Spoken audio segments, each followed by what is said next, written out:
they ask you how you are, you just have to say that you're fine when you're not really fine, but you just can't get into it because they would never understand. Hi guys, my name is Emma, and let's talk spooky stuff.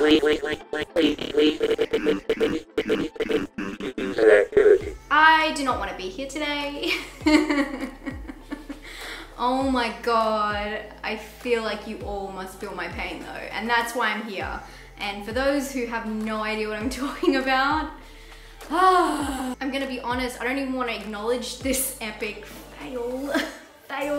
But I did read some of your reviews straight after I watched this movie on Letterboxd, and I know I'm not alone here. And I saw that a lot of you guys tried to highlight the good and just forget the bad, and I do not blame you at all. And I'm gonna try not to do that. Please hold me accountable for that. Guys, if you have not seen this film, I'm gonna get you to lower the bar very low. Velvet Buzzsaw, you all saw the trailer. Yep, we were promised a Netflix original about a mysterious artist whose works are discovered and unleash a supernatural revenge on greedy art enthusiasts. The film is directed and written by Dan Gilroy, who directed Nightcrawler, which was a thrilling and stomach-churning sinister journey. And the trailer for Velvet Buzzsaw looked slick, weird, and wrong in all the right ways horror lovers crave. But this is truly an example of all of the good bits being in the trailer. The trailer was totally misleading, let's say that. The film that runs for just under 2 hours has an estimated 15 minutes of true suspense. So minus that 15 minutes and you have a film packed full of unrelatable characters squirming through empty relationships. So when anything is at stake, there is nothing for the audience to lose but just another unlikable character. What breaks all of our hearts the most, I'm gonna talk for all of us now, what breaks our hearts the most is definitely the cast. It had talent, and I'm not saying the acting was wrong. I'm sure all of you guys know that the acting was quite superb. We got Jake Gyllenhaal, we've got John Malkovich, we've got Toni Collette. Girl, what? They do a great job of encompassing the greed and arrogance within this elite art show world. But of course, because of this, and because the way their characters are written, they lack depth. So I'm not saying that it was bad acting, obviously it wasn't, but it was just bad characters. There's nothing to hold on to. The first 15 minutes are packed full of bizarre backgrounds to the characters, and we're thrust into a world that, again, we do not care for, and we're expected to grab onto something within their relationships and bond with them. So we're left waiting for something that made us deserving of this detailed 15 minutes, crazy 15 minutes to start with, to happen. But it doesn't. So we're left waiting and wondering why all of this detailed backstory matters. And I'm gonna tell you right now, there is no reason.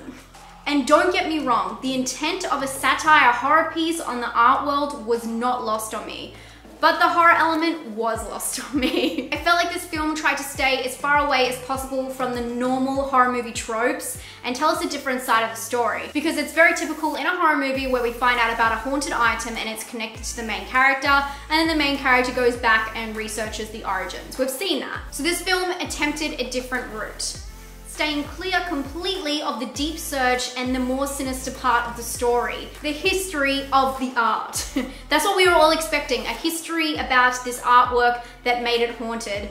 And although they do chuck a few little pieces here and there and they have some voiceovers, the sinister part of the story is really lost. And I think that's where all of our hearts slowly started to break. So when that chunk of the movie is removed, we are left to stare at these characters and the focus primarily be on these people that are unrelatable, lack any depth or empathy. So we do not empathize. It really feels like a 2-hour relationship satire drama with but a few glimpses of spooky. That's not how I like my movies. The film leaps over important parts that build the tension for the audience and instead explains characters that don't make any sense to us and really, in the end, don't matter. Overall, this film is but a tame drama, unlike the trailer wants you to believe, or even the title sequence, which was quite amazing.